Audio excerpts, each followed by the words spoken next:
Alright, ladies and gentlemen, welcome to the night ride.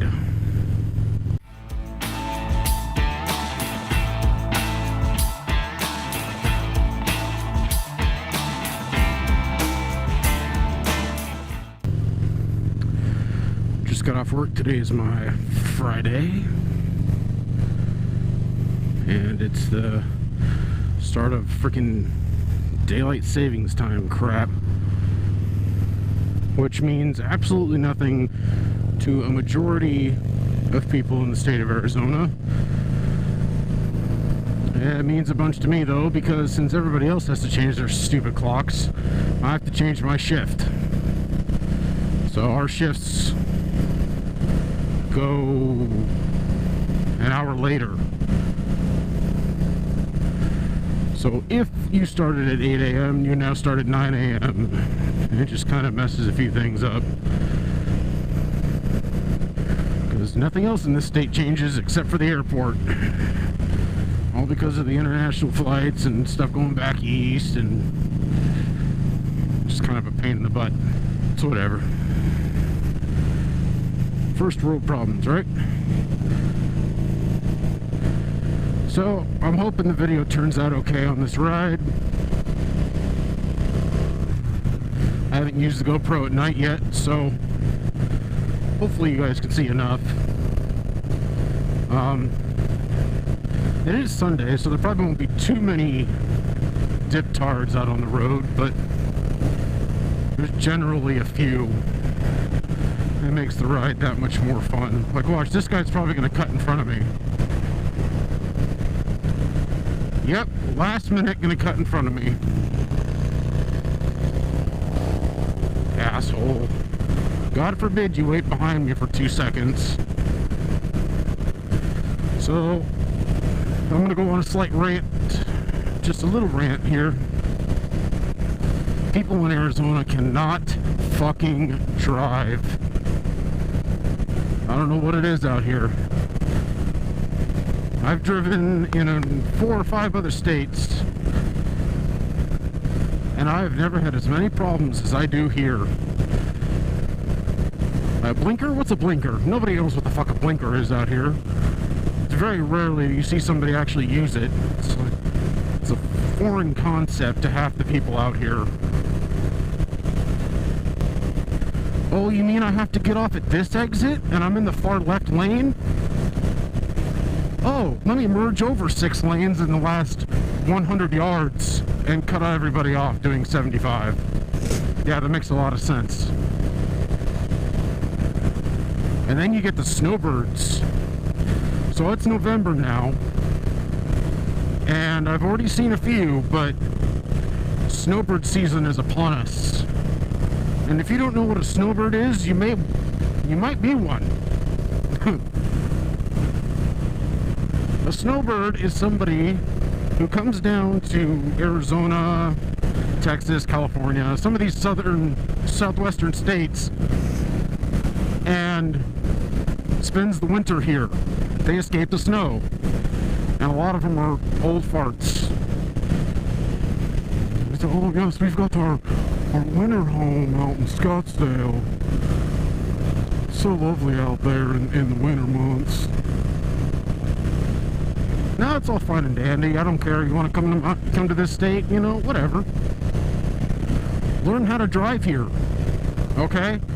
You know, I understand in freaking Minnesota or something, you can't make a right on a red. Well, guess what? You can in the state of Arizona, unless otherwise specified. Most people drive pretty quick around here. My speedometer is 2 miles off, which means I'm doing 66. I'm being passed by most people. I just feel like taking it slow right now, but generally a lot of people out here go pretty quick. Now, being an 85-year-old snowbird in this quick-paced area, doing the exact speed limit or lower is really annoying to everybody. Now, even on the 60, from the 101 to like Signal Butte, there's what they call a safety corridor, strict enforcement of speed. I've only had one incident there as far as speeding. I wasn't even really going that fast. But still, everybody does at least 70 to 75 all the time. If you go on the 10 and you're gonna head out to Tucson, you better be doing 85 or you're in the way. So these snowbirds come out here and freaking slow everybody down. You're gonna move out here, learn how to drive out here, please. Use your goddamn turn signal. Brake ahead of time. Plan ahead. It's not that hard, honestly. You know, just know where you're going. So like I said in my last video, I've lived out here almost my entire life. Except for like 6 months I lived up in Oregon. I used to live with my half-brother for a while in Medford. Oh man, do I miss it up there. It was so cool. But aside from that, I've lived out here my entire life. And I love it out here. Like right now, I don't know how cold it is, but it's pretty cold for me. But I love it. It's nice. I mean, I work out at the airport, so the summers out there are a little more brutal for me than what most other people experience out in the valley. There's so much concrete, and between the equipment that we use and the airplanes, you can add 5 to 10 degrees to whatever it is outside, if not a little bit more. I mean, we have those little laser heat detection guns, and most of our equipment, the seats are black vinyl. That stuff gets upwards of like 200 degrees. And, you know, we haven't had this happen much in the past few years, but there's always somebody that gets heat exhaustion or heat stroke because they just don't take care of themselves. They think, oh yeah, well I've been drinking enough water and I had enough to eat, I'm okay. You're probably not. You need to drink more than what you think you need. It gets hot out here. Out in the city it's not as bad. You know, there's green belts and areas of vegetation and stuff that kind of soak up a lot of that heat. You know, but the closer you get to the city center, especially over in Phoenix, it just gets way hotter. I mean, I've worked out on the tarmac in 120 plus degree weather, and it's not fun. I'll do it, but it's not fun.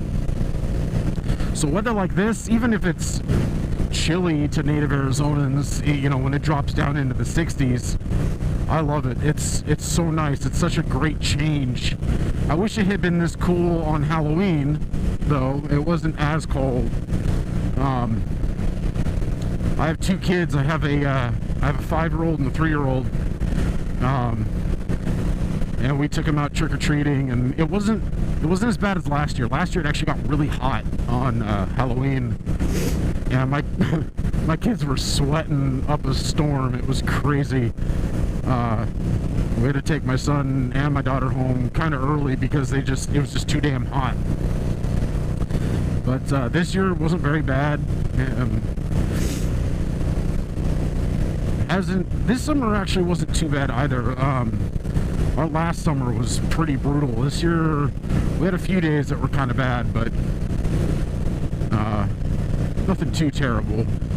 Recently, after I got my first bike, my GS, I was looking up some videos on the Bolt because I was looking into it at the time, and I come across a motovlogger out here in Arizona, and his channel name is Impulsive Throttle.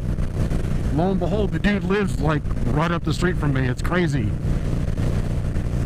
And just watching his videos, I'm like, oh, I know where that is. I know where that is. I've ridden around there. It's so cool. So I thought it was kind of cool to see another motovlogger from my state, because most of the other guys live back east, or they're either back east or they're in California. Yeah, I thought it was cool to see another motovlogger in my state, and I hope to meet him one of these days, either riding around, or, you know, maybe he'll shoot me, or somebody will send him one of my videos. I don't know. It'd be cool to meet him and to ride around with him. you know, or if anybody else is available. I've met so many cool people through Moto Amino. If you're a motorcyclist and you want to ride with other motorcyclists or just make some new friends, check out Moto Amino, Motorcycle Amino, on the App Store, Google Play Store, whatever. Check out Moto Amino. I'm in the Arizona Moto Amino, and you can search my name, or you can look for the picture of me with my bike. Can't miss it. But for now, that's going to be my main, I guess you could say, social media outlet, because I really don't do Instagram. I just don't do Instagram. I don't know. Because a lot of the cool guys that I've met that ride are on Moto Amino.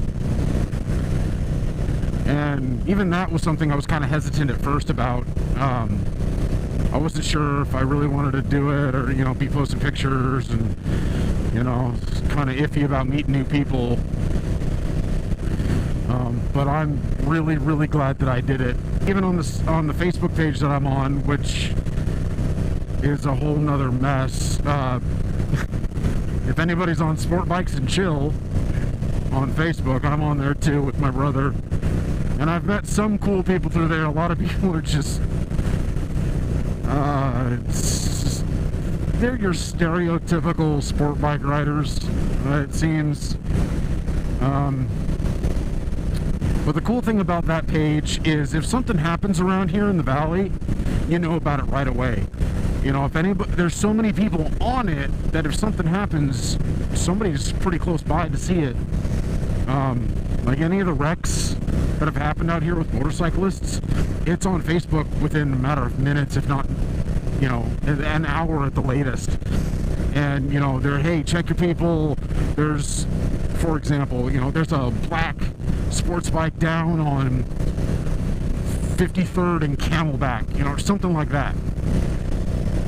So, you know, it's pretty cool. And you know, all jokes aside, with Gixxers and Cowies and whatever, the community is really tight-knit, and the guys are really cool. Like, when I went riding the 28th or 29th, something like that, and one of the guys we were riding with went down. He didn't go down too hard. He was trying to wheelie on his,